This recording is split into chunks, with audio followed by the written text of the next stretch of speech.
একটি প্রবাদ আছে, খালি পেটে জল ভরা পেটে ফল। খাবারের পর আমি ফল খেতে পছন্দ করি।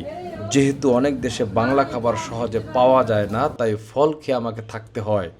এই ফ্রেশ ফল দেখে লোভ সামলানো কঠিন, খুবই ফ্রেশ।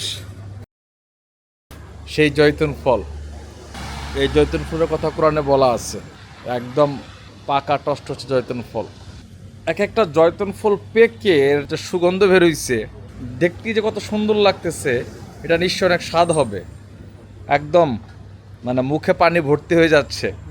এই বড়ইটা বাংলাদেশের বড়ইয়ের মতোই মজা। কফি খাওয়ার জন্য যাচ্ছি, মানে কফি খেতেও এক স্টেশন আর এক স্টেশনে ট্রেন ব্যবহার করতে হয়, কারণ এখানে ঢাল এত উঁচা এবং নামার সময় নিচা, এই উঁচা নিচা নামতে নামতে খবর হয়ে যায়। সো এই যে আমাদের ট্রেন চলে আসছে, এখন এই ট্রেনে চেপে যাচ্ছে আরেক স্টেশনে। এটা বলে মেট্রো বাই। হেঁটে যেতে লাগতো 3 মিনিট, মেট্রোতে যেতে লাগবে 1 মিনিট। বাংলাদেশের মেট্রোর মতনই মনে করতে পারেন, বাংলাদেশের মেট্রোতে আসছি। 1 কাপ কফি নিতে ঢুকে পড়লাম স্টারবাকসে। ক্যাপাচিনো 20 টাকা, রাইট?